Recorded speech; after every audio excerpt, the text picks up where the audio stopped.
We're live. My computer made a sound. Or was that your computer? It wasn't my computer because I'm not sending my audio through the thing. Okay. We are live. I remember. Hello world. Didn't have to be so rude about it. Jeez. What up? What up? What up? What up? What up? Ooh. My screen's so bright. I need shades today. You're not in your fancy apartment, Jeff. What happened? I was evicted. I love it. Hey, I was too lazy to really make this green screen pop.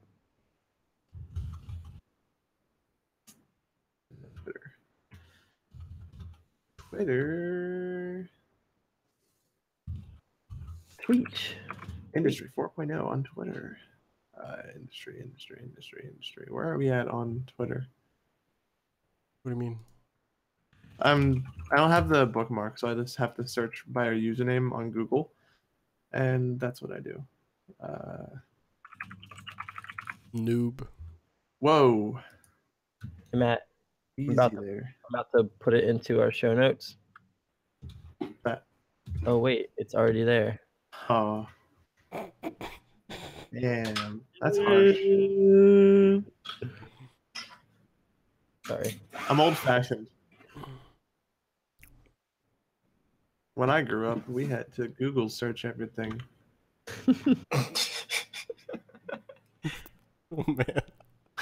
I actually had to type it. I had to use the keyboard. You can find Industry 4.0 in Encyclopedia Britannica. Also, you can find it in the yellow pages.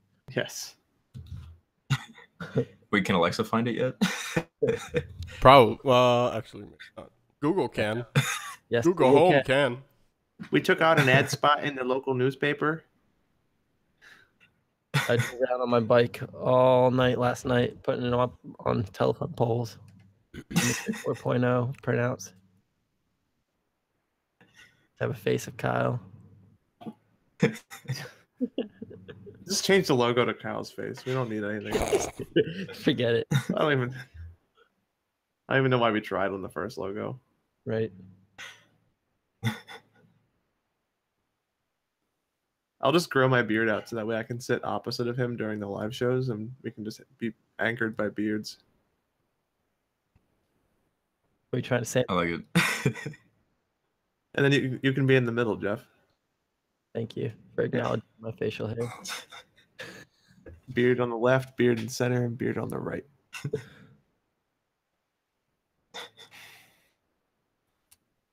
All right.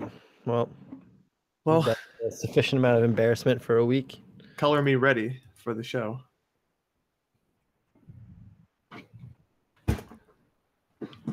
B is for beginning the show.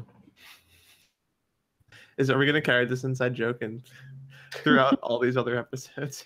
We have a lot of inside jokes we could carry, but it may weigh on us eventually. The H is for hold up. I want so badly to play that during the episode. Yeah. Like, actual good clip of it.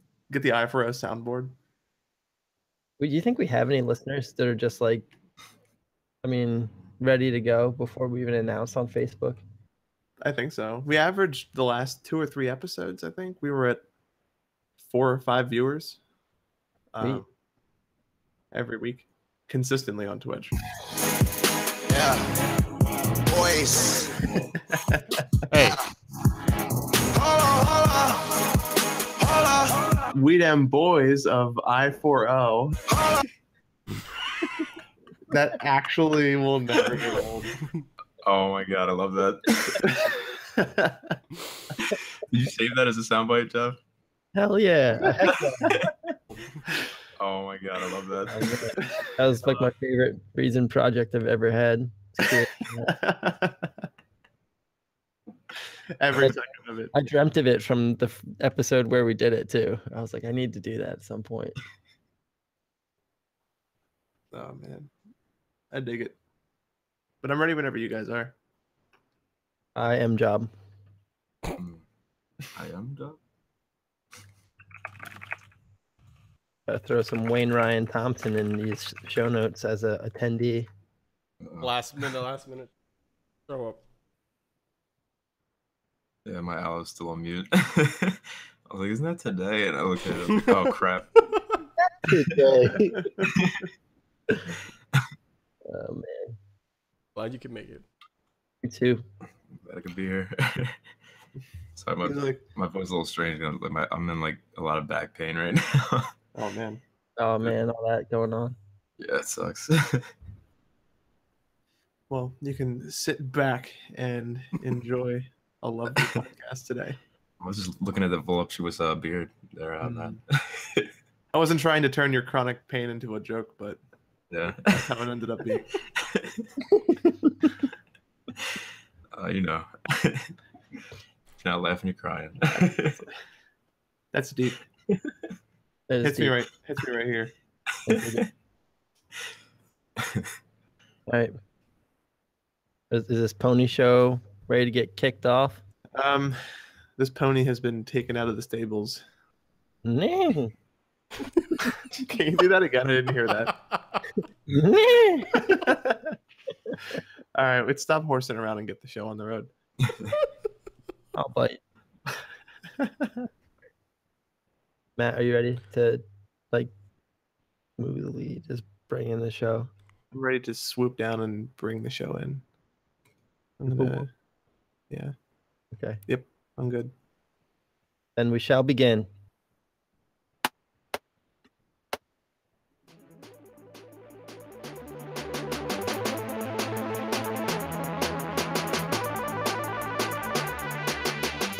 Welcome to iFollow.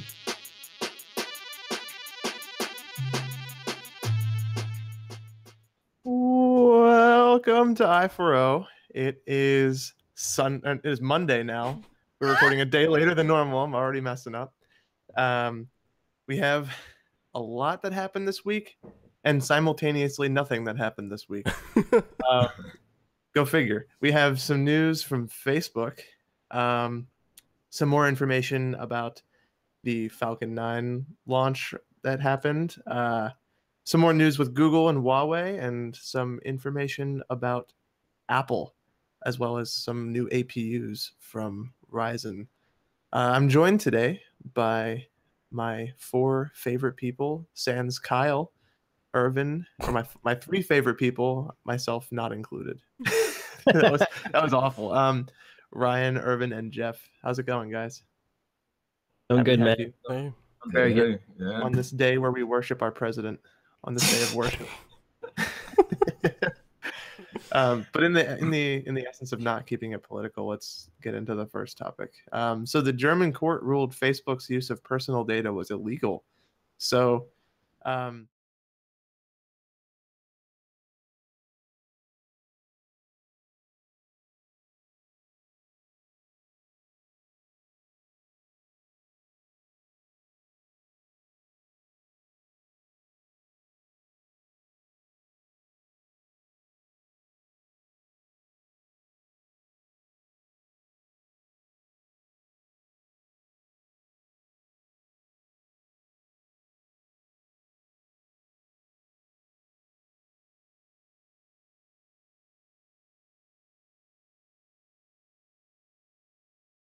Yeah, this is particular to sensitive personal information that enables the micro targeting of online advertisement. So like you can advertising can reach out. I want to reach males who live in Germany who are between the ages of 20 and 25 and like this page on Facebook, and so I want to target those particular people.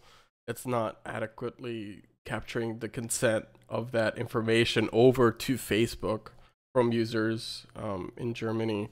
I know Germany has been, like you mentioned, Matt, has been huge on protecting the privacy of its users. So now it was ruled it illegal for Facebook to use that information for advertising purposes in the country of Germany.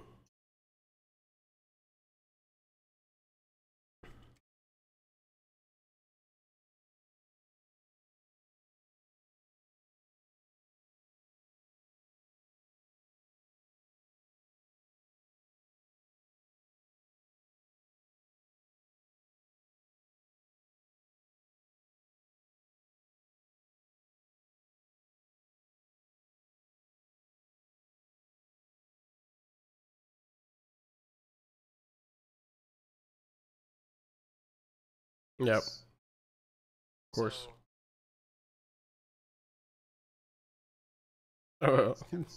Of course they're not. Why would they? If they have the option to appeal, they're of course they're going to do that.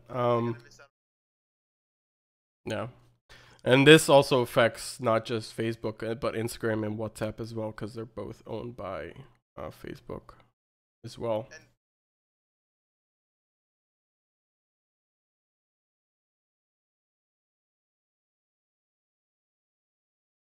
Yeah.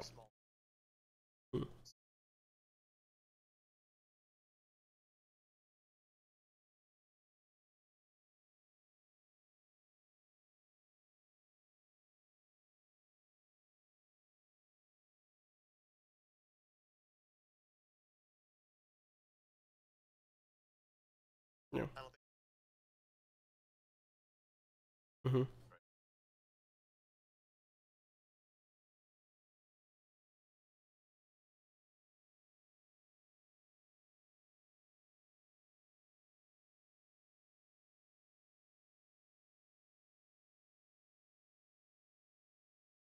Mhm. Yeah.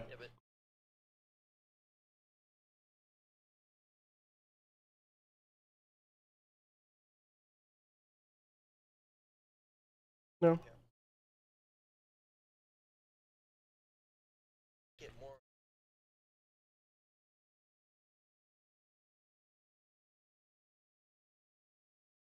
Mhm.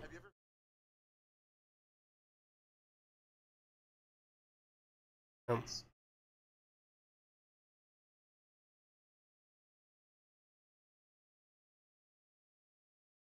Mhm. Yeah. Also, yeah. Also, another tip that I did earlier this week. I've been debating on actually just getting rid of my Facebook account, and one of the things that Facebook offers is the ability to download all the data that they have about you. So I initiated that earlier in the week, and I downloaded it. It comes with just a zip file on your computer, and you can just click on an index.html file that opens like this internal web page where you can browse all the posts you've done, all the pages that you've liked, all the pictures you've uploaded, and there's a lot of information in there. And it's kind of crazy how much information. I went back to like my very first post on Facebook back in 2007, I think it was. um yeah, so one thing that I noticed about geotagging is that it captures for any pictures that you uploaded through the Facebook app, and when you take it on your phone, it captures the location. It contained all that information. So I looked at the picture that I took back in 2009 and had the exact GPS coordinates of where that picture was taken, and had like all the information, like the ISO, F number. You can't even view that information on Facebook on the web, but it collects that. It's still there. Yeah. Another one interesting information that I saw in there is contact information for all my friends that I had. So I had, because when you use the Messenger app, this sort of, I think, tricks people into uploading their contacts to Facebook. So when you get the Facebook Messenger app, it asks, hey, do you want to sync all your friends so that we'll notify you whenever a new friend joins Facebook Messenger, so you can communicate them with there. If you say yes, it actually uploads your entire contacts to Facebook. And when I logged in when I view this data, I actually had, for certain of my friends, their phone number, addresses, anything that I had in my contacts, in my contacts book, and it was just listing it there. Like, Facebook has that information, which was kind of crazy. Right, yeah. And I did apparently at one point, and it's now up there for, I don't know how to get rid of it, how to remove it from Facebook, but they already know, so it's like, so it's,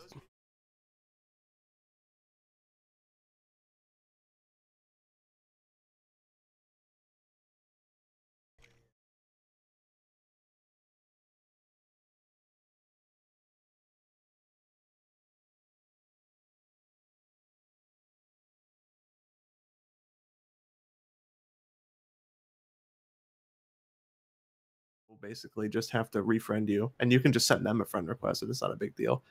It gets rid of people you never talk to, and then it also lets you start fresh, because that's what I did before. Once I graduated college, I deleted my old Facebook and started over, just to have like a fresh professional account, or like normal account, I guess. Sounds like it's attention-seeking behavior, Matt. I just like feeling new and fresh. It doesn't like solve the problem of Facebook having your No. information in that route, but Yeah, I we still haven't. yeah. It deletes all the old stuff. My personal approach would be to start posting anything and everything that you want, so that all your information and data loses credibility, and then they can't really make anything out of it. Like information over. Yeah, so just like a bunch of pages about clowns or something like that. Yeah. And, He said he's a vegan, but he likes a lot of posts by all these hamburger companies. yeah, And exactly. he's also apparently checked in to 50 Outbacks in 5 different states. You're on a road trip just to go to every Outback Steakhouse. Yes. Travel the country just to see go to the Outback to see the Outback. This topic has degraded. I say we move on. Yeah. So but speaking of Facebook tracking your stuff, they secretly, not secretly, so it's been public that they bought sort of this VPN service a while back, a couple years ago, and now they've launched an app, a VPN, but it has no Facebook name associated with it in the App Store. So if you download this, they started advertising it within their Facebook app. So like, hey, if you want to secure your internet connection, download this VPN client. And if you do, you give it access to track you exactly what websites you visit, what apps you're using, if you're using this VPN service, and you can it'll send that information directly to Facebook, and it's listed in their terms of service. So if you don't read that carefully, you'll be just giving even more information to Facebook to follow you along the web, not just when you're using Facebook. This app is called Anavo. So if you see it in the App Store, you see it advertised to you within currently it's in the iOS app, because it only launched. I think it's only launched on iOS, not on Android yet. I'm actually checking on my app right now to see if it's on there. Yeah, don't download it, don't use it. Yes. So following on our last topic, if you don't like the information Facebook already has on you, this is going to make it 10 times worse if you use this app. Or if you disagree with us and you like Facebook having all of your life's information, then go ahead and download it. I mean, who are we to judge? But yeah, it's not available on Android. I can't find it in my app, so I'm presuming it is only in iOS. And Ervin, maybe you can confirm that for us, since you now have an iPhone. But no comment on that. But yeah, this is a VPN by being the exact opposite of a VPN. Right. If you want to protect people tracking where you are browsing the internet, this will do the opposite and send all that information to Mark Zuckerberg. Yeah. Honestly, also, if you're this kind of extends into a deeper conversation about VPNs themselves, and like basically the short story is you get what you pay for with a VPN. And if you're going to rely off of a service that is through Facebook, I don't think they charge for this either. I think it's a free VPN service, right? Yeah. So basically you're paying by having your ad profile sold to everybody who wants it. Yep. So the only way to be sure you're getting a solid VPN is by paying for it. And there's some that are better than others. The best, in my opinion, being private internet access. And as a disclosure, they're not a sponsor in any way. This is just my personal opinion on the matter. But yeah, you get what you pay for it. That's all I have to say. So, but yeah, so like people who, if you want to use it, there's not even just private internet access. There's tens of thousands of them. Yeah. So I just searched for PIA VPN on the App Store because I didn't have it downloaded. And the first ad that comes up is for Onavo Protect before PIA actually is listed in this is the iOS App Store. Yeah. Oh man. And I didn't even notice this. The article itself does mention private internet access, but They also have more information at the bottom on how a VPN can work through the description provided by the EFF, the Electronic Frontier Foundation. Yep. They do a good job summarizing VPNs and how important they can be. But yeah, just know that this is a PSA to anybody. Not only is updating your printer drivers important, but so is paying for a VPN. That's something that you need to do. Don't get one for free because there's a lot that are out there that are hot garbage. Yep. But speaking of hot garbage, Skype is going through some problems. There's a huge bug that just got discovered in Skype that can allow a malicious attacker to use the Skype updater profile to send a malicious DLL in place of an actual Skype updater file to your computer, and they can do pretty much anything with that. So that's fun. Skype is right. But another that's not fun even the best part, yeah, and that's not even the best part. Microsoft says, yeah, we're gonna take too much work to fix this, and we're just not gonna do it. They're won't fix it. It's going to mark it as won't fix because it apparently will require a full rewrite of the entire Skype application on both macOS and as well as Windows. So they're just like, nah, yeah, we're not going to do it. Yeah, they say that they do mention that they're going to undergo a major revision later in which it will eventually get fixed. But this was after, according to the article, when they said they could reproduce the bug in their Skype. So basically, just don't update Skype anymore. And I've been telling people that for years.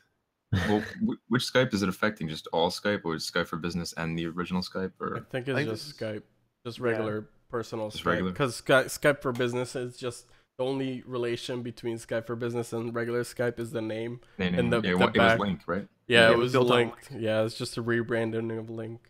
A lot of even the source URLs and stuff still reference Link for Yeah. Skype for Business. Yeah. Yeah, but I guess Link is still safe. Yeah. As safe as you can get.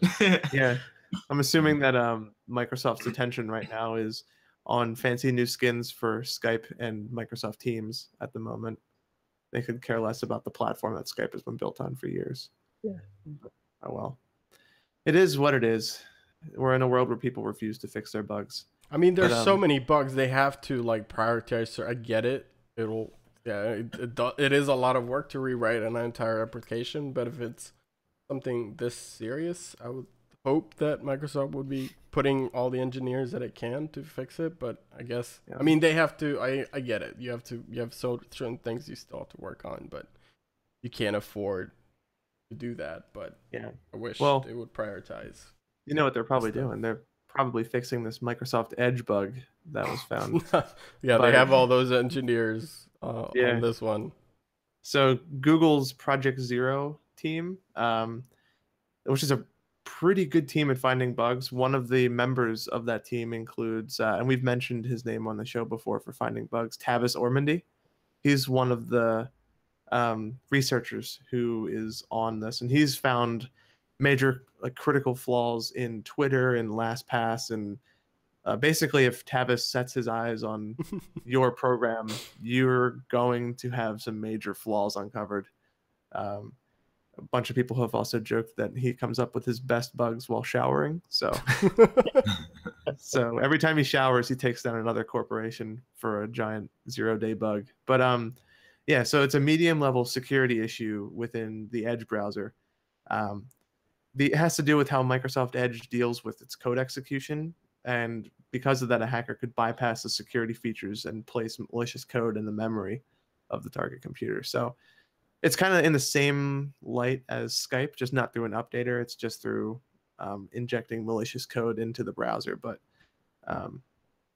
it's apparently they notified them back in November, but they haven't fixed it yet. So Yeah. Either So the typical way that this works is that the people who find these 0-day bugs will give 90-day notice before they actually making the information public. And after that 90 days, they're just gonna release it to anyone who wants to find more information about it. And that's what happened in 90 days. Microsoft hasn't addressed this issue. and Google just released it because that's the policy that they follow, and then not just Google follows that policy. Pretty much everyone in the industry, that's the standard, is give it 90 days for the fix. And Microsoft is not very happy, and they have previously taken issue with this type of practice of just giving 90 days. I mean, I feel like 90 days is sufficient of a notice. Yeah. My Also, how opinion. many of you guys actually use Edge on a regular basis? So, I mean, I'd be curious to see the metrics on the usage of this and how minimal of an impact, because I can't imagine that Microsoft Edge has that big of a market. Yeah, the number one browsed website on Microsoft Edge is google.com/Chrome. I can confirm that is the only site that I've gone to on Edge, aside from when like some URLs randomly open from within like a search on the Windows computer. Opens up the Edge automatically, but I use it to download Chrome. That's all I do. But it's probably still it's still getting used in S mode, right? Yeah, if you have a Windows 10s, yeah, then you can use Edge. It reminds me of the Rick and Morty, of the robot that just hands out butter. Edge is like, what is my purpose? You download Chrome. that was a meme. It was great. Yeah. Oh God. I mean, Microsoft apparently is saying there's 330 million Edge users, but like, I feel like more than half of those are probably like you turned on your computer and Edge was there, so that's a you. Yeah, I mean, like one of them is active Chrome downloads. Yeah, exactly. I mean, if you're just you just get a Windows laptop, right? If you just want to access the internet, I think majority of like normal people wouldn't go out of their way to use Chrome, right? If that's all they need, like it'll access your email and Facebook, and that's what pretty much everybody uses a computer for. Yeah, and then going on your bank account, I mean, that's enough. I know people who associate the Internet Explorer button with the internet itself. Right. Yeah. If you gotta go check your Hotmail real quick. For that. Oh, I have a funny story. One time I was helping someone fix their computer, and they were still using Internet Explorer. So like, here, try this new thing called Chrome. They're like, no, I want to use the internet. So what I did is just replace the icon of Chrome to be Internet Explorer under desktop. Just change the icon, so I forced them to. I'm not gonna lie, I did that exact same thing. And that lasted until the first Chrome update where it replaced the icon. Yeah. I've done that exact same thing. Even better, Jeff, you can circumvent that with a shortcut. Just rename this, change the shortcuts icon. Yeah. And then it survives updates. Or maybe like a task scheduler where you replace the icon file. Just set up a PowerShell script and then just update. They're just like, I just wanted you to fix my Wi-Fi. Why are you writing a PowerShell script? What are you doing? It's like, all right, I'm fixing the internet. Don't worry. I know what I'm doing. Oh man. But don't use Huawei phones. So the heads of the FBI, CIA, and NSA say that they're a little bit worried about Huawei. And for those people who aren't familiar, Huawei is actually past Apple as one of the world's largest manufacturers of phones. Granted, they largely cater to the Asian market, so people in the US may not see much of them, but in recent CES conferences and tech reports, they are trying to make a push into the US, but it's being met with some pushback from the intelligence community. So they've kind of long been a little bit wary of Huawei, because if I'm correct, isn't Huawei like a government sector company, or they have some deep ties in the Chinese government? Yeah. Well, yeah. If you're wondering in what way you should be wary of Huawei, it's because it was founded by a former engineer of the China's People's Liberation Army. So U.S. politicians and government agencies kind of see it as like part of the Chinese government. Mm-hmm. So thus it is basically an extension of their foreign policy or desires into the consumer electronics market.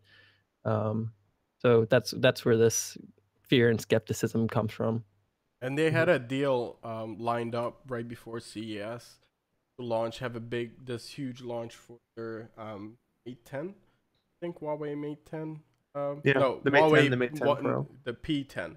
the Huawei's P10, the huge launch, and they had a deal lined up with AT&T and also the Verizon as well. I think was part of that to launch, because in the U.S. it's quite different phone market than anywhere else in the world. It's fairly carrier, but most people get their phones through their carrier. So if you don't have a contract with one of these major carriers, your likelihood of succeeding in launching a phone is fairly low. So they had this deal lined up with AT&T, and AT&T pulled out last minute, according to recommendations from certain government people to say that there might be issues with the site's security. And now we have official word from people in the FEICA. Yeah, don't use. Yeah, and it's kind of an extension on the ban of the government contracts, the use of their phones in government contracts in 2014. So like, this isn't the first time that we've seen these hacks or not these hacks, these bans of Huawei products in the United States. Well, I know Huawei makes huge like internet switches that were used for backend. And then there were some certain concerns brought up when that was found out that potentially Huawei could have ties. Yeah, if you have a bunch of consumers, Americans in particular, who have these devices, basically they have a camera and microphone that gets routed directly to China, allegedly. And that's also like any information transmitted or entered on those devices would be able to be stolen. And I mean, it's really it's basically like, I don't know, a spied net almost of devices. Yeah, they're worried about the just mass data collection from all these devices, and also something that's important to note is that it's Huawei and the company ZTE as well. The ZTE, I think, had a push in the United States with their Axon phone lines. I think the Axon Pro, I think, was one of them or something like that. I'm not super familiar with that line of phones, but they have responded officially saying that they are complying with all of the rules for being a publicly traded company in the U.S. market, and they share a common goal. And so is ZTE. They've also publicly stated that they're doing everything that they can to be compliant with U.S. law. So it could be a bit of technophobia about Chinese companies, because there are some companies that have already penetrated into U.S. markets, like OnePlus, for example. And I think there's another one, but I can't think of it off. Maybe Blue. I think Blue is a Chinese phone company also. Yeah, but they've been caught putting spyware on their phones. Yeah. So where's that? Where's the attention there? My question is, why is there no regulatory presence from the U.S. government before these phones even enter the market? Yeah, or like having them checked to be auditable, like backend, making sure the data leaving the phone is right. Can you just capture every data with Wireshark and see where it's going? Yeah, like where that data is, what's being accessed. Right. Well, not only that, but I mean, you were hitting at this. Other countries are producing products that we're using, and they're following some sort of standard that's acceptable by the U.S. So is it just because China doesn't agree with us on a lot of issues, and that's the main concern, or are they refusing to follow the same regulations other countries are? Yeah, right. Would we be seeing the same kind of pushback if it was, say, like a Russian phone company instead, or something else? Like, would we be seeing something similar? Like, I'm kind of miffed about how I should feel about this, because as far as I'm concerned, I've owned a Huawei device, and it was one of the best made phones that I've ever had. In the Nexus 6P, like that phone had a fantastic build, and there's still a community of people who are dedicated to keeping that phone and restoring and repairing it as it runs into hardware issues. But one difference between that and this Huawei phone is that the OS for the 6P was controlled by Google. Right, it was released by Google. Yeah. It wasn't made, so it would you think you would trust Google to not put anything. Well, it's not just the phones. I know we mentioned it in earlier episodes. It was the DJI drones as well. Yeah. This is not the first instance of Chinese penetration. Yeah. Right. Didn't they ban DJI drones from being used on by the military? Yeah, the U.S. Army banned it. Yeah. It's still used for things like surveyors and like national parks associations, people use drones to get aerial footage of the park, or and even for people like hobby photographers. I know a couple of those. Yeah, but that's yeah. But yeah, I mean, it's something that I think that it's something that could be regulated, and just a flat out ban, I think, is kind of a technophobic approach. No, I agree, regulation, but why is nothing? So far, there's been no steps toward it, and every day there's like a new instance of market penetration. Yeah, but I mean, either way. But there's to move on to another topic for the sake of time. The Chrome ad blocker. We talked about this a while ago on a couple of episodes. One recently, I think, Jeff, you said it was episode 36 was the one that we mentioned it was going to be rolling out on. That's right. Yeah, well, now we have a date. So February 15th. Which was a couple days ago. Which was, yes, it was earlier. This article came out on Valentine's Day. So they revealed they were working on a built-in ad blocker from Chrome. And I know we've seen it show up in some of the Canary versions of Chrome as well in the weeks coming up to this. But this is a all-around ban of ads that do not follow the definitions provided by the Coalition for Better Ads, which is a third-party association that has worked with some of the major tech companies in this space.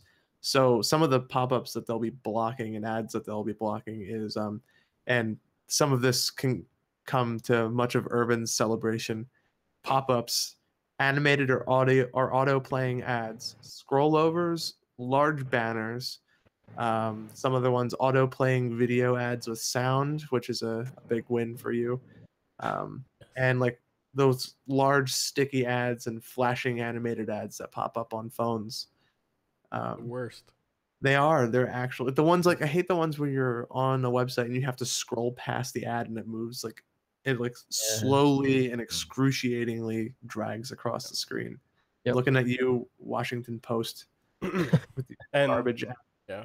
And the good thing is about this, it doesn't exclude AdSense, which is Google's own ad network, from this list. So if there's any ads provided by AdSense that violate these rules, Chrome will still block it. I think this is great overall to make it, because Chrome is now the majority browser that is used around the world. So it'll affect how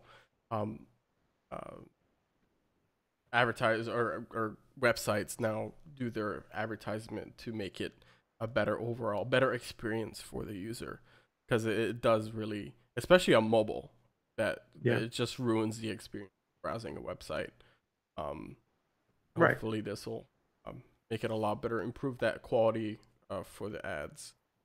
Well, it looks like it's working per what the article said at the very bottom. They mentioned that as of February 12th, which is before the release, 42% of the sites that were identified as failing by the coalition standards have resolved those problems. Of course, it's in their best interest to do so, because if you're gonna get blocked by Chrome, which is now, like I mentioned, the majority web browser on the internet, you're gonna lose out on a lot of ad revenue.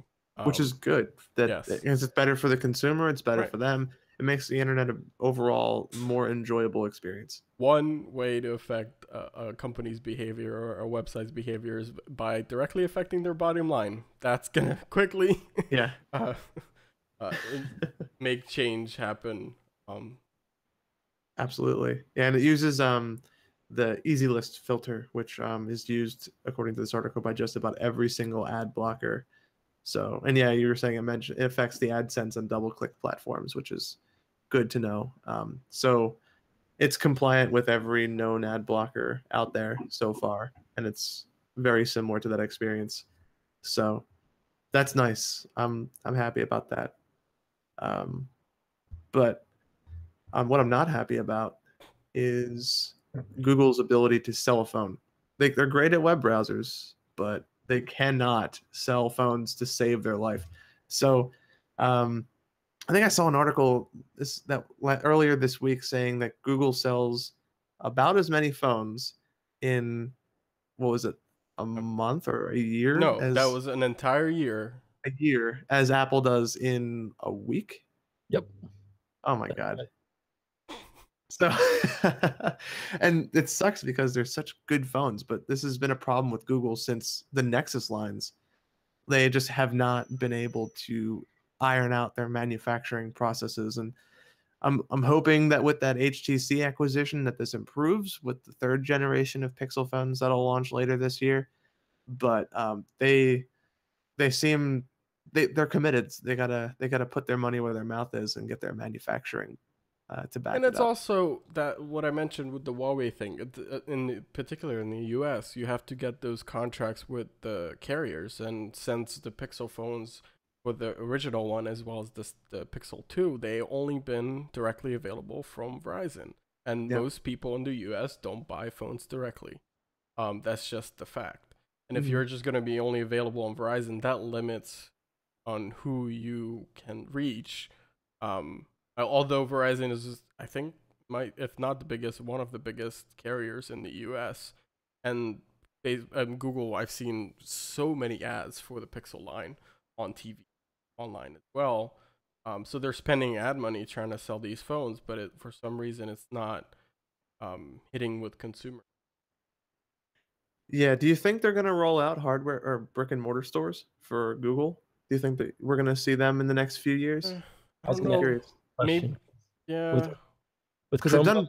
smartphones and other like Chromecast things like that, they provide. Mhm. They have enough. I would think they have enough products that they could if they wanted to. Even then, they also have deals with partners too for things like extra charging cables and like small little like phone cases, knickknacks, side devices, like anything that can be used with it, like Bluetooth speakers, wireless routers, you name it. They have a lot of products that they could put in a store, and I think it's like one of the next logical next steps for Google. But I mean, you've seen them in like Best Buys. They have a little pop-up kiosk thing there, and they've done some pop-up stores in malls in like New York City and some of the bigger cities across the country. But it's not helping. They've only sold 3.9 million units in 2017. And it says IDC says Apple shipped total of 215 million iPhones in 2017, which works out to 4.15 million a week. Yeah, and Samsung has sold 317.3 million phones in 2017. So I gotta say, like personally, I wanted to get a Pixel 2, but like as the case is with Google, usually there's always a cheaper Android alternative. And just when they came out with that price point, there was like $800 to $1,000. The Pixel 2 it was just way out of reach. Yeah, they just released a Motorola phone on their store that you can buy also, one that works with their Project Fi carrier, and that's a really solid low-end phone, low to mid-range phone, perfectly serviceable for anything people might want, but it's not enough. So I mean, their pricing. Their pricing just isn't. It's too high for if they want to be more competitive, they have to lower their prices. Right. They were going after Apple's kind of marketing scheme because Apple can charge whatever they want because they only have a set line of phones. There's no third-party interaction here, whereas Android, there's a lot of entries to the market. And they have to. I think Apple isn't really their number one competitor. Samsung is, because Samsung is in that same price range. And if people are more and more familiar with Samsung, the brand, right? If they're already using a Samsung phone, they're gonna keep sticking with Samsung because they like that experience, whatever that the software experience that Samsung phones have.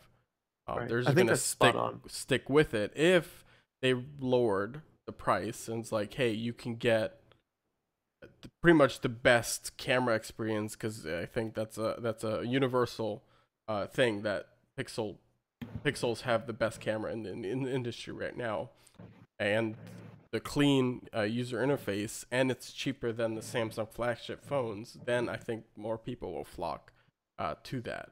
And also the availability on every carrier out there, particularly in the US, that is required, I think. Samsung is leaps and bounds ahead of every other Android manufacturer in terms of being the number one seller, and maybe second only to LG and Apple in the US market. So and Android, as we saw with the numbers here, they sell more phones per year than iPhone, and every phone that's an Android that's sold that isn't a Pixel is a loss for Google. So I think they're just trying to get a bigger piece of the pie. But again, Google's hardware business is fairly young. I mean, they just started manufacturing their own phones. They brought in people who worked on the original Pixel from HTC. They actually brought over, I think, 2,000 people. So now they have people who know how to develop hardware in-house now. So hopefully, next few iterations of the phone, they'll improve those initial launch hiccups that they had with the Pixel 2. When it first came out and launched, because I think that really hurt the sales. Because the initial reviews came out and they're like, "Oh, this is," these websites just ruined like the experience. And I know from you guys, like Jeff, like you didn't experience any of that, and you didn't necessarily agree with things that were being said by sites initially. Yeah, and most of it's subjective, and you have that vocal minority who claims problems, but you're not going to get that across the board for phones, especially one coming from a first-party manufacturer like Google. So, I mean, they have to get it down, and they will. They just need to iterate. And I think I've seen rumors that Android P is going to be targeted at pulling users over from iOS and making Android a more visually attractive and smoother experience. So it's going to be the new like visual overhaul for Android. So maybe we'll see later in the year when we report on it that this is starting to change. But then again, I'm pretty sure we said the same thing before the Pixel 2 launched. So that's right. Yep. Yeah. So, I mean, it's going to be it's a great niche phone, and so far they're really only getting the eyes of people who are currently on the Nexus line of phones. But I think if given a few years of having market presence, I think we'll start to see more sales throughout the years of Google getting some better market penetration. So it is what it is. But something else that is having trouble with its market penetration is graphics cards. The crypto rush is still at full speed. People are buying up graphics cards left and right, and it's leaving a lot of people who want to build gaming computers without any kind of solid graphics hardware with which to build a cheap budget gaming rig. And AMD is looking to solve that problem, according to this Verge article, with releasing their new Ryzen desktop processors. They call them APUs, which are accelerated processing units. And they have built-in graphics running, I think it's Radeon Vega graphics in it. So, I mean, not to be confused with the Vega 56 and Vega graphics cards, which are like top-of-the-market graphics and incredibly powerful, and also as though Apple has sort of been a slave behind the scenes to its on the upgrade iMac Pro. Timing, right? But it's the big unveils these are that definitely very in the serviceable graphics capabilities coming loaded onto a CPU that runs at most $169. So it's very budget friendly. I'm actually impressed with this so far for a solid introductory market, and it's something that I think was the next logical step in order to kind of take some of the attention from the low end off of waiting for $100+ graphics card that's been inflated by the mining rush. And it's better than any integrated graphics that might come with an Intel CPU. They say it's the power equivalent is as powerful as an Intel i5 8400 processor paired with an NVIDIA GT 1030 GPU. So that's a solid bit of processing power. It's not like state of the art where you can go for your best CPU, best graphics card kind of mix, but that's not what you expect with something like this. Yeah, you're saving $100 for the same amount of power, and you don't have to worry about a graphics card. So it's one less component to put into the computer, and it's one less thing to maintain. And also it leaves it open so that way you can get a graphics card. And once the prices drop, so anyone looking to build, and you're looking to go Ryzen instead of Intel, and you don't feel like waiting for a graphics card, and you don't want to do anything besides, say, like PUBG or Fortnite or like Counter-Strike or Rocket League or something like that, absolutely this is an option. This is 100% a great option to wait, to get hold and wait for the the inevitable drop in price for graphics cards. I'm curious if what we were talking about, I forget if it was last week or the week before, but that with the ASIC rigs that are starting to come out, if graphics cards are going to be dropping in price as a result of that too, or maybe if both those and the graphics cards that have high prices right now are going to stay where they are, if this is going to be the most viable option, is to have this solution at Ryzen's. Yeah, I don't know if ASIC mining is going to drive down graphics cards, mostly, if not purely for the reason that most of the new coin that is coming out is ASIC resistant. Yep. Yeah, I remember we touched on that a little bit too, but yeah. So I don't know how much that would have I don't know how much that would impact it, but I would think that that would at least help, because with and ASIC miners, they lose value so fast. Yeah. You basically have to buy it brand new at MSRP if you're going to make any kind of money off of it. So, but yeah, so in other words, a little PSA: if you're looking to get into mining, do not buy a recycled ASIC miner, because it won't be worth it. You're going to overpay for it. Yeah.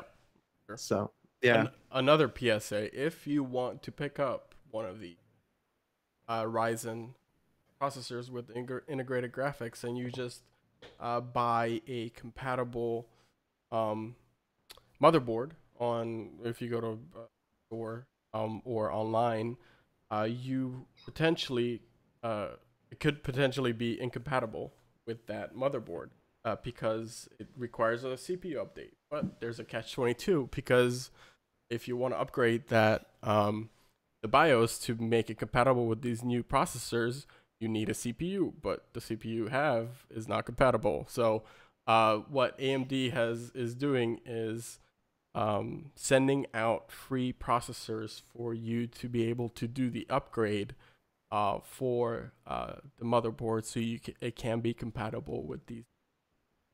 So if you have if you purchase a motherboard that's been sitting on the shelf from a couple of months before these CPUs were announced, it is currently not compatible with that firmware update. Yeah, there's nothing wrong with your CPU. It's something wrong with the BIOS. So, but that CPU isn't like any kind of high-end one. It's like a $60 CPU, right? Yeah, and the intent is for you to send it back to AMD when you're done with it. Yep. That's probably why they send you a $60 CPU and not like a Ryzen 1600. Yeah. Which is nice in them. I mean, yeah, it kind of sucks. I know that certain motherboard manufacturers have figured out a way to do BIOS updates without a CPU. I know Asus is one of them. But if you haven't picked up an Asus motherboard for purpose, then you might run into this issue. And AMD has provided a support page where you can get in contact with them and receive a boot kit to flash your firmware. Very nice. Cool.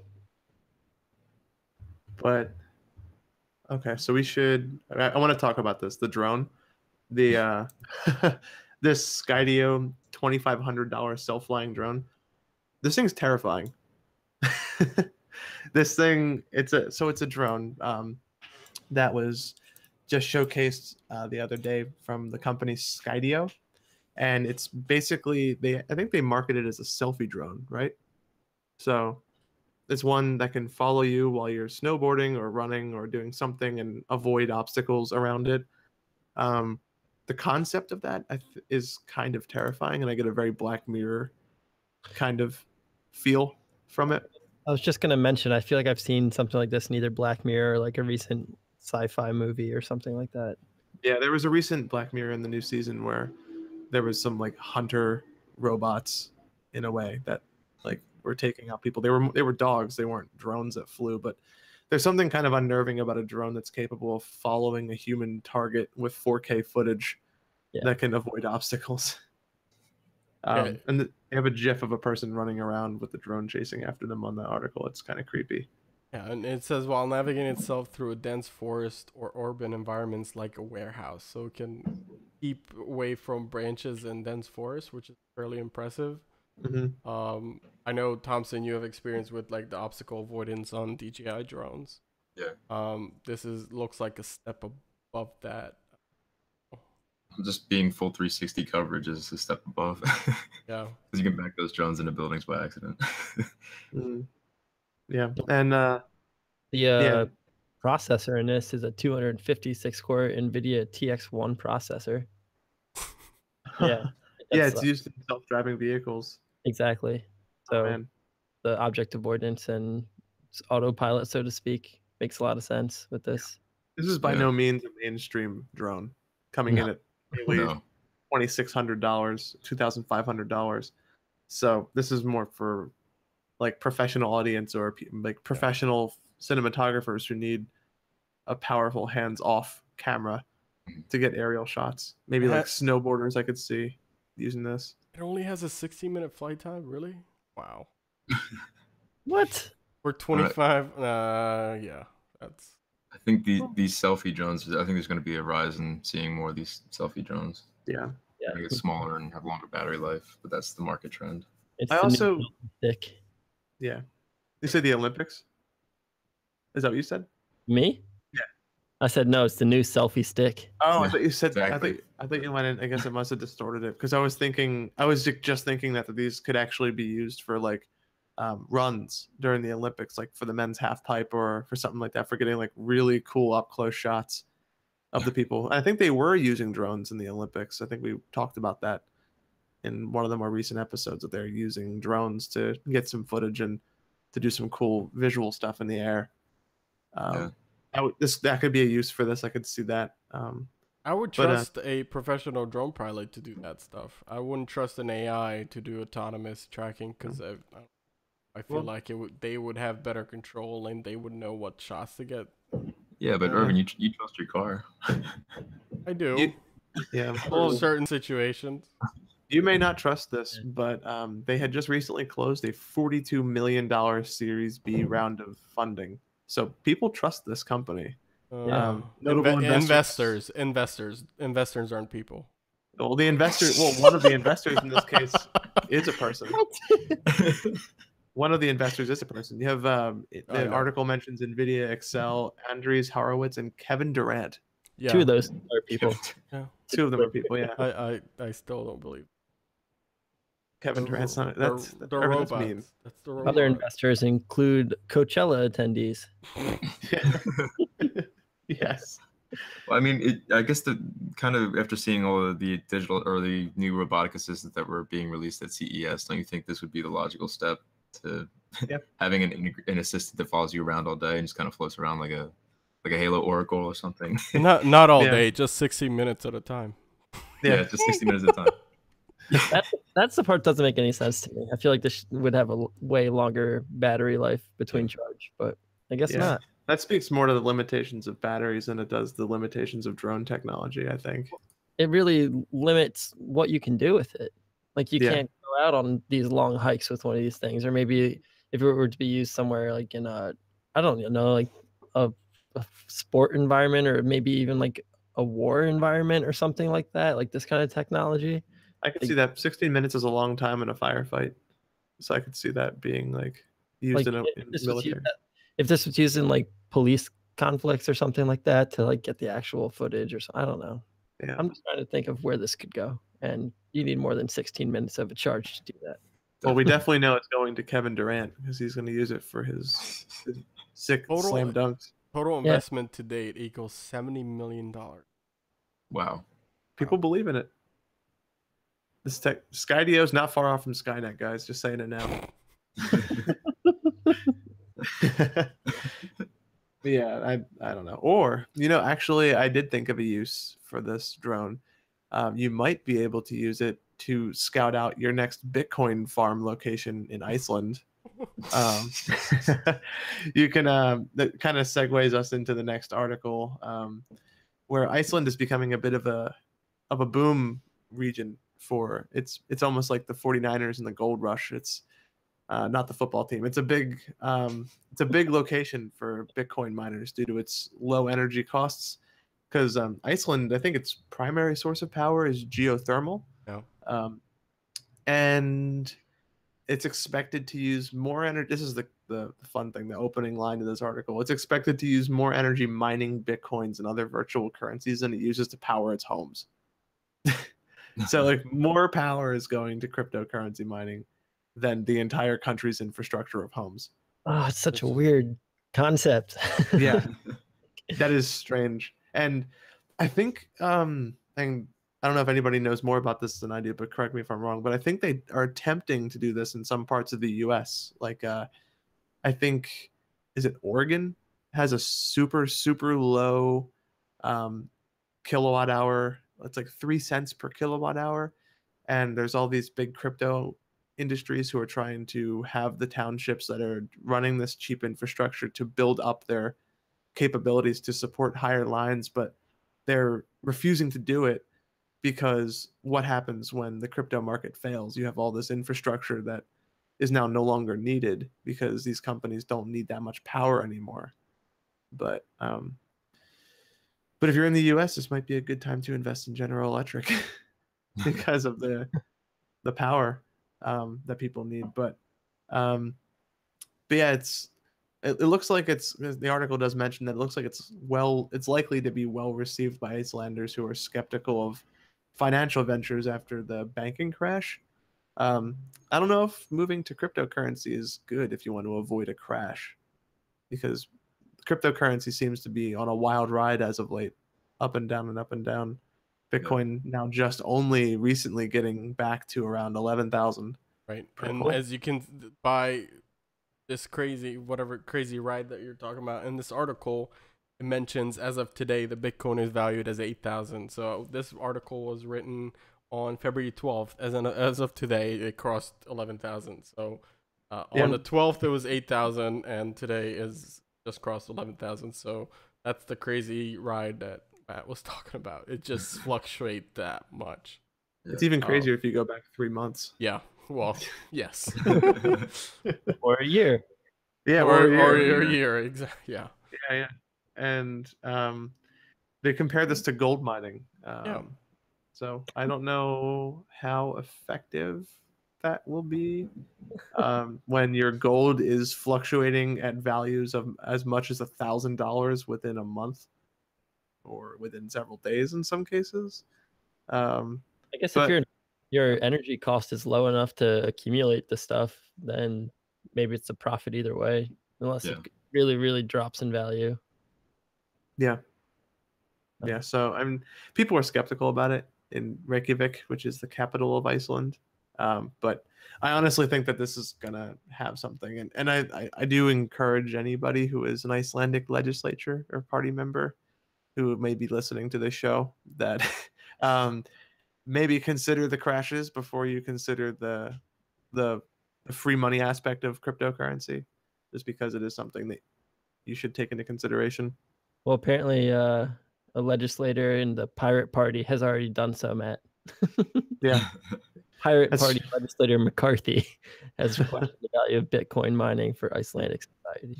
It holds 10% of the seats too. So yeah. So I mean, maybe they are listening. Who knows? And if they are, hello, welcome to the show. And our matey. That was a fantastic joke. Thanks. I liked it. Yeah. But something else that has been a fantastic joke lately is, is the HomePod. Wow. Oh no! Shots fired.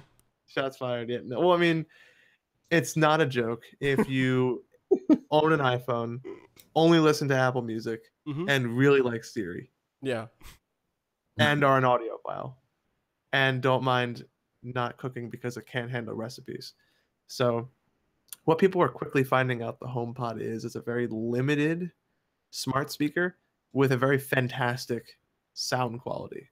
It's one of the best speakers you can get if you're an audiophile, but we're going to further restrict that demographic into audiophiles who exclusively use Apple Music, who only have an iOS device, because you need all three of those in order to do this. Rumor has it that only free music by U2 will be streamable on these devices. Each one comes with a U2 album. Oh man, that's a throwback. That was a throwback. Oh man, but yeah, I wanted to say that this would like come in, and it is a sign of Apple waiting and releasing a really well designed final product that fits very well into their ecosystem. That sounds great, but its biggest holdback is that it still has Siri. Yeah. Like they should have just, And they it should doesn't work live on- up to. I know. So I've been following. I don't know if Matt, you know Renee Ritchie from MacBreak Weekly, and he runs the site iMore, and I follow him on Twitter, and he has been defending Apple wholeheartedly, that saying that the Apple HomePod was never meant to be a competitor with Google Home and Amazon's Echo from the beginning. Like Apple never, like I get that's the messaging that Apple is sending, but literally everyone is going to compare it directly to those home products, and it's not currently doesn't match the functionality. Yes, it sounds great, but if you want to do anything else other than listen to Apple Music with it, it's really not that useful. Okay, so go ahead. Well, I'm reading here in a note, and something I didn't realize until I just read it, but it says that if you want to listen to music from a source besides Apple Music, so like Spotify, Audible, Pandora, you can. You can do it. You just can't voice request it. Exactly. So you can AirPlay. So it's just a regular AirPlay speaker. So if you go to any app that plays sound, you can just AirPlay that music. You can't control it by voice, which every other speaker can. So technically, yes, it can play music, but you can't say to the HomePod, "Hey, whatever." I don't want to say the S word, but play a song on Spotify. It can't do that. It'll just come back. Sorry, I can't do that, Dave. Right. That seems like a major marketing failure, though. The ability for it to still, be able to AirPlay that stuff, at least, because I thought it was just proprietary for Apple Music. Yeah, the headlines make it sound like you Right. can't play anything else. You technically can, but you just can't control it by voice. You can say if you AirPlay something, I think you can. The only thing you can control by voice is play and pause and next song and previous song. That's pretty much it. You can't get any more information or call a particular playlist on anything other than Apple Music. That's the limitation. And can I go on a bit of a rant about that Renee Ritchie comment? Please. Because cool, I totally understand. Yes. That this is an audio files product for anyone who's fully engrossed in Apple's ecosystem. But the second you connect Siri to it and enable it to play with HomeKit, it now competes with the Google Assistant and it doesn't Alexa. matter. It doesn't matter if Apple is whatever position that they're we never wanted to be competing with those products. It doesn't matter. As soon as you put Siri on it, people are going to compare it. And when you do that, it doesn't compare at all. When you do that, then I start to compare what it can't, and fails at doing. Yeah. What it can do is it connects to a horribly incomplete HomeKit stuff. People who use HomeKit report that it's a pile of hot garbage. It doesn't work. And when it does work, it's like magic, but it fails a lot and there's a lot of overhead to get it running. What it can also do is it's really good at playing music, and I fully concede that it is probably the best sounding smart speaker out there, sounding better than the Home Max, than Sonos One, than all of that stuff. But Siri is a huge failure in this, in that you can't look up recipes, because people are going to see this, go and be like, oh, I don't need the Echo. I've got the HomePod that can do everything that can do and then some. And then the second they try to look up a recipe, it's like, I found some results on the web for you, or I can't do that right now, or I'm sorry, or no. And it flat out refuses. And also on top of that, the HomePod is something that just doesn't, there's no security around it, which is ironic because that's something that Apple touts as something that they have held as a #1 priority. Oh, right. There's a setting. Yeah. There's a setting in your iPhone that is on by default, or you can configure it during the initial setup of the HomePod, that lets this read off your calendar, your text messages. It connects the full power of Siri between your smartphone and the HomePod, and there's no voice recognition. Right. So like any guy in your house can walk up and send, receive, check messages, check your calendar, read emails off. Like they can do anything that Siri can do. And that is why that fails. Yeah. Because it's not secure. And it's something that most people during the setup process are just going to accept anyway. And then if you go over their house, you can just say like, oh, what was the last text message I received? And just have it read off and like you can respond. And that person won't know if they're not in the same room until they check their phone and saw that you were sending people text messages as them. So you know what the HomePod is good at? Leaving rings on your wooden tables. Yeah. Leaving white rings. And I love how Apple acknowledged that too. And I love how that their suggested thing is they wipe away most times pretty easily, or they even suggested refinishing your wooden surface. Like, oh yeah, let me just go bust out the old buffer and sand out that buff mark that the HomePod left on my wood table. And also, this isn't really something you can fix with like a cloth under it, because that messes with the acoustic quality of the speaker, because it uses that 7-tweeter microphone array to judge how far away it is from walls. And if it's hitting cloth, it can't accurately do that. So that's an interesting issue in itself, completely disconnected from whether the HomePod is a good thing or a bad thing. But if you ask me, will be, and I will always compare it to the Google Assistant and the Amazon Echo, because the second they integrated HomeKit and the ability to interface with your phone's text messages and calendar, it immediately begins to enter that market. And the music becomes a side feature that it can do. Apple may want it to be the main stage, but it's as much a smart speaker as an iPhone 10 is an iPhone X. So, and that's the end of my rant. And Renee Ritchie, I hear you, but I disagree with you completely. He's been defending everyone who's been tweeting at him. Is like, nope, it was never the. I get it. You're a huge Apple fanboy, but at some point you just have to realize that Apple's products are the best. Botox wasn't intended to fix migraines. There you go. Oh, man. Wow. So there. Okay. Mic dropped. It's over. Next topic. Let's move on from the HomePod.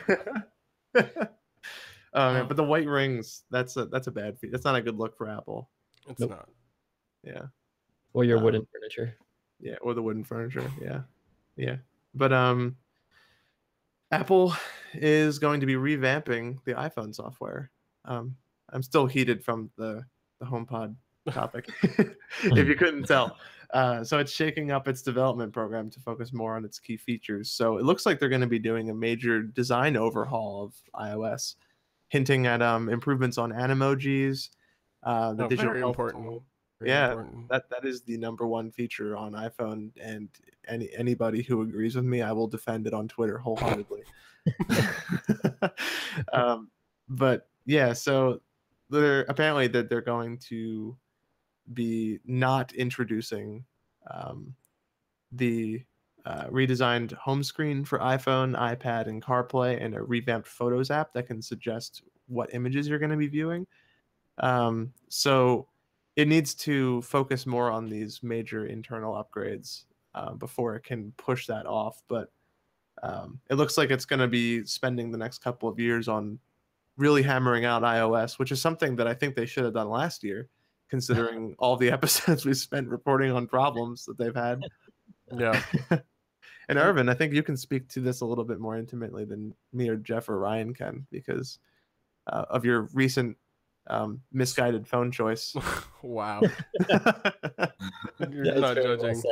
Well yeah. So I've recently, just to test out the waters, acquired an iPhone 7 Plus. Don't ask how. But yeah, I'm currently running the beta version of 11.3. I think I have no issues so far. But the thing about I've seen several reports about it is, as more and more people, I mean, they're nearing almost 1 billion iOS users in the world, and like, if you look back at the history of issues that iOS has had, as well as macOS, it's been sort of similar terms of this type of issues that are coming up. But as more and more, I'm playing devil's advocate here, but as more and more people using this platform, close to 1 billion, let's say if only a percent of those users are affected by a particular bug, that's still a huge subset. And I think that's why all these issues are giving out like a huge outcry of like, oh, something like a bug comes out, like the bug that was recently with this new character, that if you send this character through a text message or an iMessage, it crashes the messages app on the phone and makes it unusable until you send like a rescue text. Those type of issues, which you would think that they would find, but it was like this obscure character used in the Indian language of I want to mispronounce it, Ollie, or yeah, I'm not gonna even try. A for effort. Yeah, that crashes the phone, which has previously happened on other releases. I mean, yeah, they should really focus on, and it's great to hear that they're focusing on improving the software, not focusing on huge new releases and only launching new features when they think it's ready for prime time, not just when they're like, oh, it's okay, we still have a couple of things here and there, we're just gonna launch it, because they've gotten down to that yearly update cycle where they release a brand new version of iOS, and that's been kind of impressive that they've done that for such a long time, but it's starting to bite them in the butt, I think. And they need to slow down. Good to hear that they're doing, and they're doing the same thing with macOS as well. Yeah, and while I think that that's true, in terms of scale, not only are they one of the larger smartphone companies, but now they are the most valuable smartphone company with the most, by far, the most income of any tech company in the world. Any company. This beats out Microsoft, Amazon, all of Alphabet. They are by far the highest valued company in the world. And I think with that, not to be a lame Spider-Man quote, but it's almost like a great power comes great responsibility type deal, where the more they penetrate into being the first company to potentially cross $1 trillion, if anybody can afford to get these problems hammered out in a timely manner, it's Apple. So that's kind of my pass at it. To play devil's advocate to what you said, they are held to a higher expectation, I think, than other phone companies to have this process done right. And it almost besmirches their reputation when they can't deliver quality products on time, or they deliver bug-filled products. Because, even to go back, you've ranted for an hour on Apple. I did. On the air. We had a specific section of an episode that just me ranting about Apple's software quality. Yeah, and like that's the thing. Like people hold them to a much higher standard, which is why these like the white rings on wood tables and like weird software glitches and security faults and this odd focus on animojis. Like it's a weird direction that they're going in, and they do need to hold off these fun, fancy new features and take a step back and actually build out a good product. But I also find it hilarious that they are focusing on animojis as well during this. Very important, man. It is. It's a critical feature, man. I tried that in an Apple store and it was interesting. I didn't know how to feel about myself afterwards. I don't know how to feel about you now if you told me that. Yeah. I immediately deleted it from my brain and from the phone. But well, if I can add my 2 cents, you have more users on Apple, so you have a lot more eyes on what you're doing and what you're putting out there. It's basically what you guys have been saying, but you got to make sure that your foundation is really solid, because if there start to be major cracks in there that are going to cause people to not be able to use your devices or get really frustrated, give your company a bad name with a lot of consumers, then you're going to lose a lot of those consumers. So instead of focusing on all the bells and whistles that are nice to have and fun and kind of jabs at other companies that are coming out with similar technologies, if you can make sure that this new iOS release is really polished, you're going to avoid a lot of that potential catastrophe. Ryan, what are your thoughts on this? I'm curious to hear how your thoughts are, because you've avoided iOS for a good while as well. I'm just curious to see what it would take to potentially bring you over into iOS. To potentially bring me over, I don't know if that could ever happen. Whether it's, whether it's like cleaning up or like what's your opinion on this whole?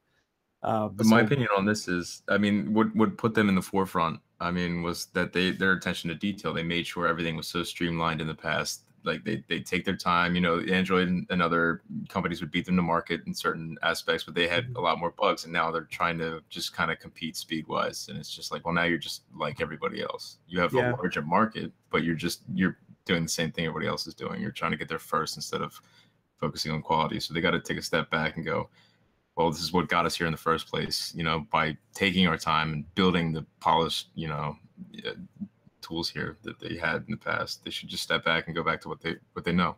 That was actually a big defense topic when I would ask people about why iOS took so long to get into some of the markets that Android has beaten it into, even in some cases for several years. And the best analogy that I've heard of iOS over the last maybe 4 or 5 years was that iOS always shows up late to the party, but when they show up, they're the best dressed and they're the most popular people there. Yeah. So like they're late all the time, but when they show up, it works. It's a good product. It's a solid product. And for the first time the past couple of years in their history as a smartphone company, they're starting to slip that reputation, and it's showing in all these articles that we're seeing across the internet. Yeah. And it's probably something we could talk about all day. Yeah. It's a good metaphor. The thing I'm wondering is, are they abusing the consumer base that they've developed?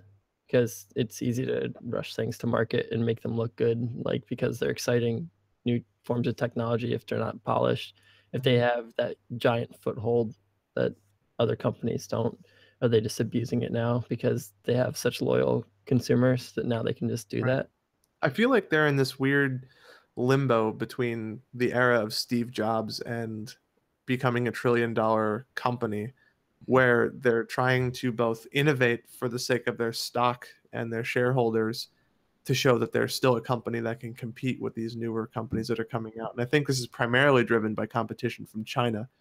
But at the same time, they're kind of losing sight of their roots, like you were saying, and they're falling in their QC processes and getting quality software out. So I think it's a trade-off. The more money you spend on innovating, the less money you can spend on delivering a complete product to market that is going to blow people's minds. What kind of innovating are you talking about here? Because like an Animoji is not the same thing as coming out with the graphic interface. You know what I mean? Yeah. I think things like the W1 chip, I think that was one of the better innovations that they've had, and all of the effort put into the Apple Watch, where Apple is still is the top seller of a smartwatch now globally. Not just smartwatch, watches in general.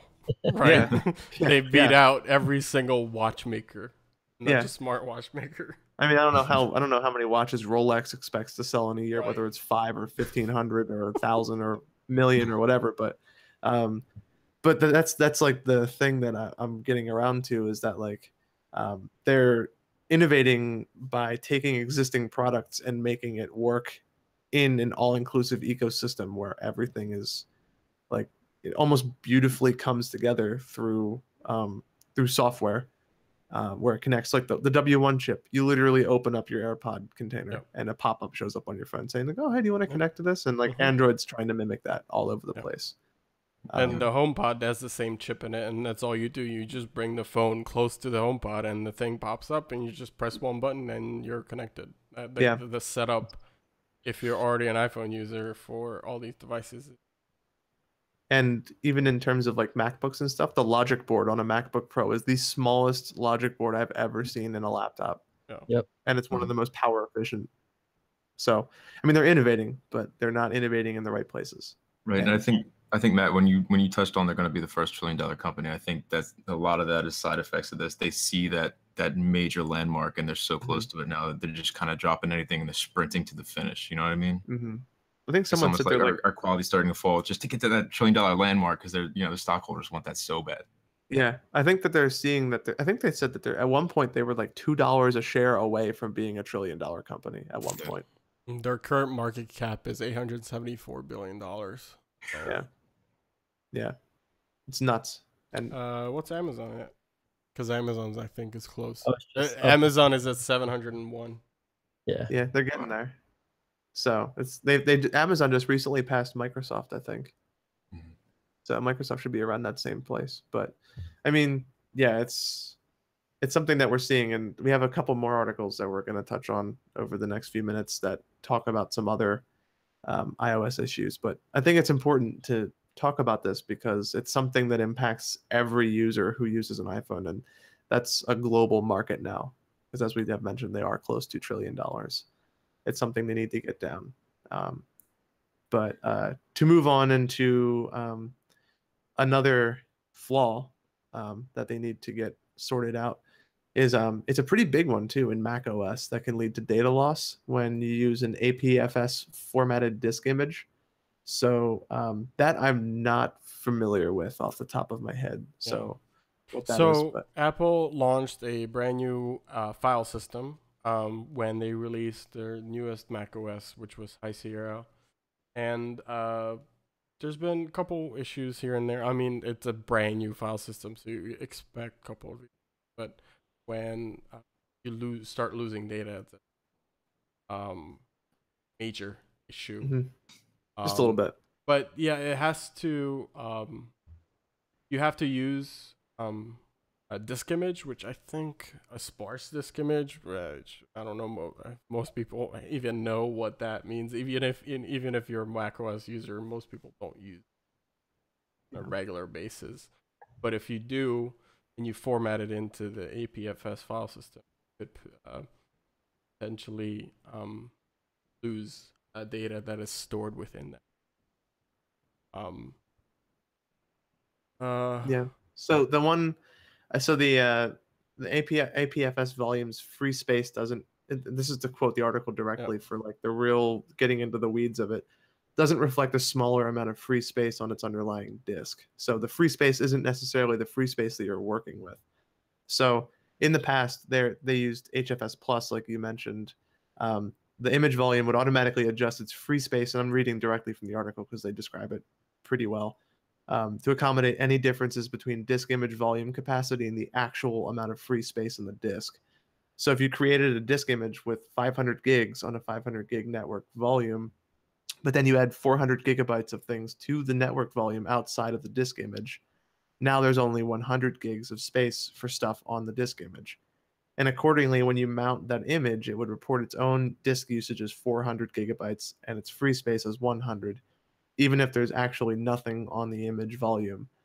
So it can't practically accommodate more than 100 gigabytes, so the free space should reflect that. But the adjustment is done in HFS Plus, but it does not happen in APFS. So it's restricted only to that, and they said it appears to be more of a regression rather than an oversight specific to this. But if this was the only issue, then they said this would just be a minor annoyance. But the larger issue is when any application tries to write more data to the disk image than the underlying disk can accommodate. And this only pretty much affects you if you make backups to network volumes. So this article was actually published by someone who works at the maker of Carbon Copy Cloner, which is a huge program for doing these type of backups on macOS machines, doing network backups. I actually use this program to do network backups. So, but I used to, so I should look into this closer because I just realized that I forgot completely. This is going to impact you? It might. Yeah. So I'll be taking a look at this after the show. Yeah. So when you initially create a disk image file, it's very small. It's just large enough to hold that pre-allocated space for the file. And as you copy it to the disk image, the file will grow, which is where the bug is. So suppose you attempt to copy 200 gigabytes of data to that 500 gigabyte disk image file. which shouldn't be possible because there was only 100 gigs, going back to the earlier example, 100 gigs of free space left on that disk. And the APFS disk reports that there's 500 gigabytes of free space available because it doesn't see that underlying disk. So what happens is it's like, oh, sure, go ahead. And then it writes the first 100 gigabytes successfully, and then it corrupts and stops the transfer because it says there's no space left on the device, even though it's reporting that there is plenty of space left in APFS. So this is a really good way to corrupt your files very quickly if you're not careful with your limits here. Yeah. So I think my images that I use is HFS plus. That's why I haven't. I specifically because I don't trust. Because it.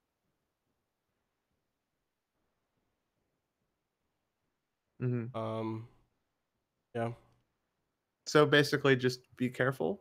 Yeah. And it's using CCC is the program. Yep. Carbon copy cloner. Yep. So they were saying that they're posting an update to CCC 5.0.9 that will revoke support for creating APFS formatted disk images. So it looks like updating might help you, Ervin, even though you just won't be able to do it because they can't trust the storage anymore. So you should, they said the average user should be unaffected, but they recommend that the users update to 5.0.9.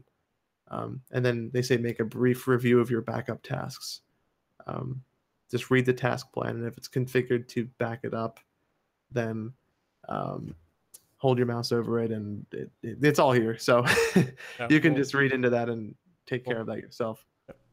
And we'll have this article in the show notes if anyone else is or that you might. So what? Just for the listeners, what is that program again? Carbon copy. Yes. DCC. Okay.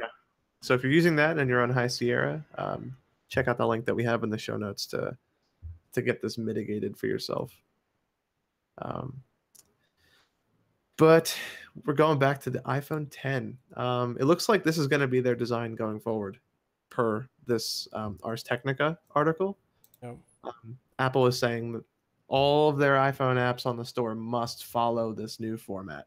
So looks like iOS developers have some work ahead of them in order to make their apps compliant with the App Store. And I'm wondering if we're going to see any bigger apps drop off because they don't have time to work on this, or I mean, it's in their best interest. But Apple has released a message to the developers that as from April 2018 onward, all apps must be built with the latest iOS 11 SDK and must support the new the iPhone 10's display format with the notch. So that seems to indicate that Apple's gonna stick that format going in the future. So Apple might get rid of the square type of look in the future completely once these phones sort of phase out and Apple stops selling them. And going forward, it's gonna notch. I hope they reduce the notch size, but I think this form factor. It makes sense to do this, right? You know, because it makes all the apps like people keep upgrading to the new iPhone. So if an app doesn't support this, it's just gonna look janky on that new iPhone. So it makes sense for Apple's force their developers to do this. But yeah, if there's an app out there that you use that the developer doesn't keep up to date anymore, still sort of compatible. And I think this also kind of inadvertently confirms some of the rumors that we've been seeing earlier in the year about what the next generation of iPhones is going to look like. Yep. The rumors I think that were standing was that you would have a smaller and a larger phone that resembles the iPhone 10 with a smaller budget option that more closely resembles the familiar iPhone form factor that everyone's used to currently. Like almost in the same essence as like the 5C, but instead of a 5C, basically it would be what the iPhone 8 is. So it looks like that's the direction that they're headed in. They're going to push this bezel-less future onto people. And with that, it looks like Touch ID is on its way out the door, unless they put it on the back of the phone, but I don't think they'd ever do that. It'd be cool if they turned the Apple logo into a Touch ID sensor. that would be kind of a cool thing that they could do. They've also, I mean, you've seen in other news, other phones that have the actual fingerprint sensor as part of the actual screen. Too. Yeah, So that's true. If that technology actually comes live up to Apple standards, right? We'll see that that'll- probably in a few years. Yeah. Yep. Judging off of their old. In terms of this, the modification of these apps that developers are going to have to do following April 2018, wouldn't just a simple fix of this to be to like kind of change this resolution of the app itself and just kind of have some vertical borders on the side to take care of that bezel if you're really lazy? It could if you're lazy, but I think you need to consider UI elements getting cut off by that notch at the top. Well, that's kind of what I'm talking about. Like if you scale the entire app down, you keep everything and then just put borders on it. That's an easy fix. Yeah. Well, that's what it does now. If your app is not built to be compatible, Mhm. like it just does those black bars, top and the bottom. Interesting. Because it's an OLED screen, so if you just make black bars, it looks like the screen is off. Because that's the nice thing about OLED screens is when the pixels are off, it's just pure black, so you won't really notice. But I wonder if yeah, they're doing that to minimize burn-in also, because that could potentially happen with two thick black bars on either side of your phone. Yeah. Just two brighter sides of the screen, which would be awful. But it makes sense. To expect a developer to like actually use that bezel space for something that's actually catered to in the app for every app doesn't make any sense. Yeah, but if it's where the platform is going as a whole, then maybe it's definitely in Apple's best interest to get everybody under the same design pattern at once. So, I mean, there's two sides to it. Yeah. Yeah. It's gonna, I think, change the graphic design that goes into making an app, especially if you're trying to have it on both like Android and iOS. Mm-hmm. Yeah. But, I mean, it is what it is. And I think that, like I said, I think you may see some apps start to get into trouble as they are late to deliver this. But it is in their best interest. And I think we'll definitely be reporting on the metrics of this as they begin to roll this enforcement out. Much in the same way that we're seeing the adoption rate for Chrome websites tailoring their ad platform to be more compliant with a better coalition for better ads. So, and I think the biggest place that you're going to see problems with this is games, not necessarily just standard apps, because it's going to be tough for games to render at an unusual resolution like that, especially with rounded corners and having to deal with a bezel that's missing. And I wonder if maybe some of them will, like you said, just put a border there or something. Yeah. Because gaming on a phone that has no bezels is kind of hard anyway. So. Plus, I'm not sure what the budgetary constraints of smartphone game developers are in the first place. So. Right. Yeah. Mm-hmm. But yeah, I think that's everything. Also, that's almost everything. Almost. Something in Ervin's background that's reminding me. I think we have one more article to touch on. Oh, right. I can't help but notice a spaceship in your background, Ervin. I don't know what you're stop looking at my rocket, Matt. Okay.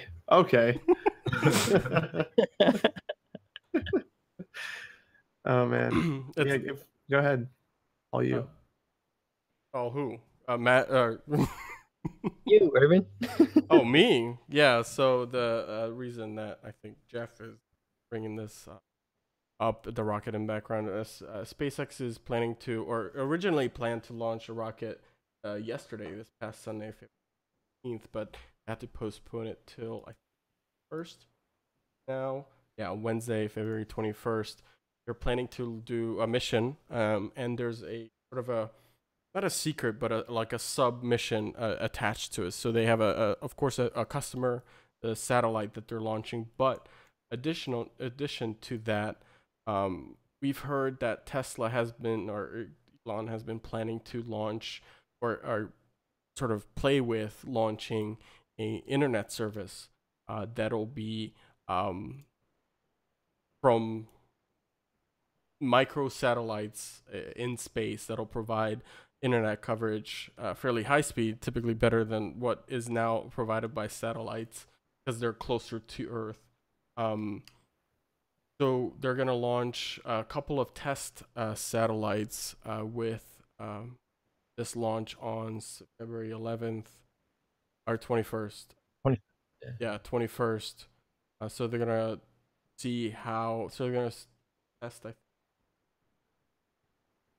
They're called Starlink satellites, right? yeah, Starlink satellites to help.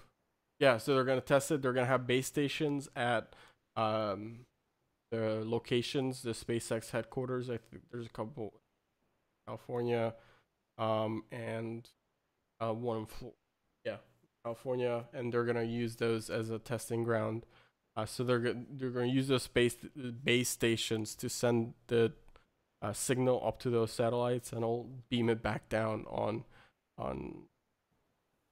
back to the Earth where they can capture it. So they plan to launch thousands of these if these initial tests work out. Thousands of these micro satellites up in the air, and they'll create this sort of mesh network around the world that allow people, no matter where they are, to have low cost internet access around the world. So no matter where you are, as long as you can receive this signal, you can get access to the internet.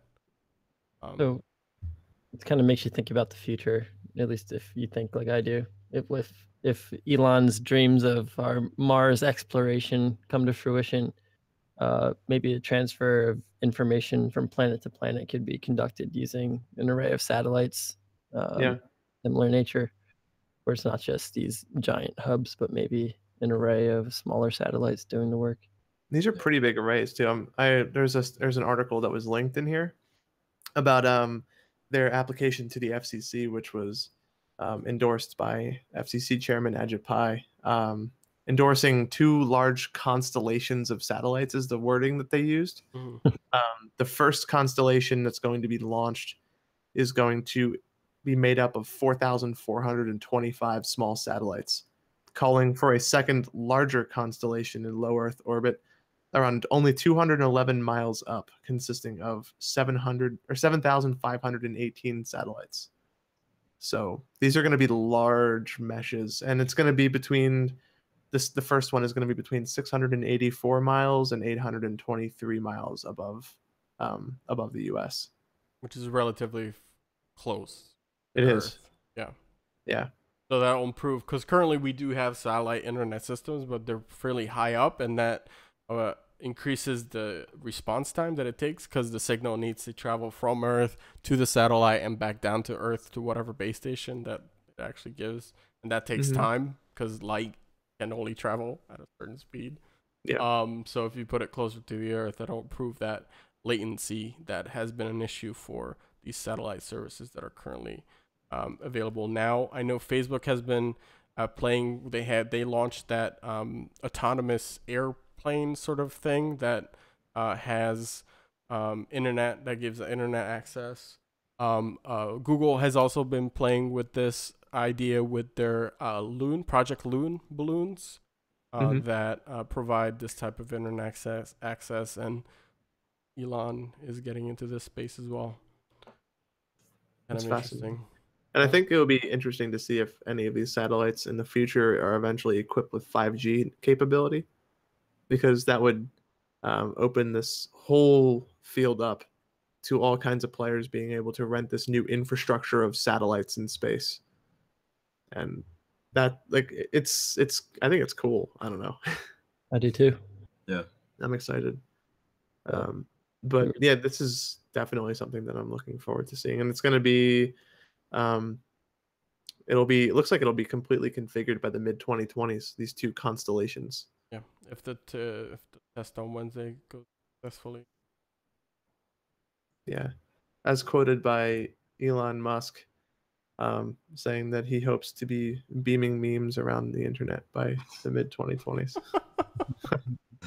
Yeah, so that's Elon timeline. So add a couple years to that, hopefully, because he never actually matches any of the timelines he makes sense. Yeah. But that's sort of like a joke between Elon Musk fans at any timeline. He says just add just at least 6 months to it. Maybe a year. Yeah. I do kind of want to point out, though, that this article says that Ajit Pai, he endorsed the 2 satellite launches, but he still must put in an application for a larger ISP vision. It's still a waiting decision. There's always that reminder that the major ISPs still control everything through the FCC. Mm-hmm. I mean, yeah, FCC controls, because, right, it's sending signals, so any FCC controls any signals are sent through there, so that makes sense. Yeah. Communications sent through. Of course, they got the approval from them, but I don't see why they.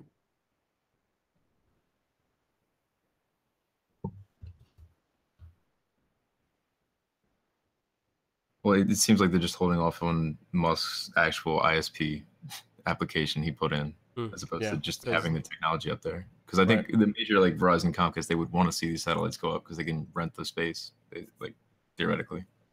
If SpaceX allows it. I don't know if you want to. I don't want Comcast in space. I don't want. Might not have a choice, man. I might not have a choice. Sounds like a Macbeth drama. Comcast in space. Also, like it could they could get, because right now all of the current Teslas have built-in internet connection, and right now they rely on AT&T network. Potentially in the future, once this launches, like they could just communicate with Elon's own satellites, and stop relying on AT&T signal completely. Yeah.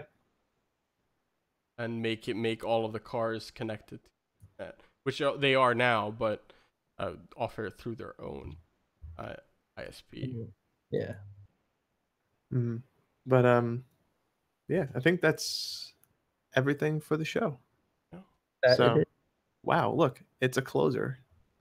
So, for the podcast, we hope that you guys have enjoyed this week's show. If you did, feel free to reach out to us on any one of our many platforms via social media or RSS feed. Feel free to leave us a review on one of iTunes, on Podbean, Facebook, or Stitcher. We love getting reviews and reading them, and we've had a couple throughout our podcast history, but we always like to know what we're doing right and what we're doing wrong. And it's good for us to learn on what we need to do better. As traffic outside reaches a height. They're honking. They're excited about the show. Honk if you like I4O. I've actually got that sign on my other window. You just can't see it. But yeah, so you can find us on, as for where to find us on those sites, you can find us on Podbean at industry40.podbean.com. You can find us on Google Play and iTunes at Industry 4.0, Twitch, Facebook, and Twitter at Industry40, all spelled out. We're finally getting to the point where we're high enough on those search results where you can find us just by looking for the logo at this point.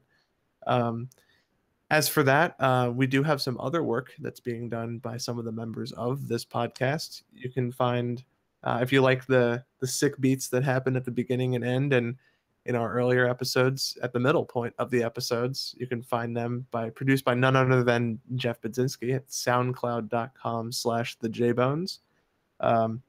There's this other guy who looks kind of like Jon Snow on the podcast. He takes really good photos. His name is Ryan Thompson.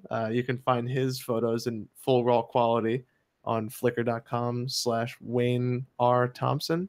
Yeah. Also, check out his Instagram because he's really close to 1,000 followers. If you can get him over 1,000 followers on Instagram, I just checked his account this morning. Not that I'm creeping or anything, but it's like your friend is close. But you can find him as for where, because Ervin is not nice enough to state where you can find him on Instagram. Yeah. It's WayneRyan21. And also, Ervin is also available on Instagram as well. Yeah. He does some photography at Ervin.Lucas, and that'll be in the show notes to find all of these social media accounts. So, yeah, this has been the episode 39, almost into our 40s. Technically, it is episode 40, but we started numbering correctly at 0 instead of at 1. Yep. We're hitting our midlife crisis. And as a result, Ryan and I are both wearing our stunner shades right now. So, if I may, to close out episode 39 from all of us here at I4O, all of us cool kids here at I4O, thanks for listening, and we'll catch you next week. Peace.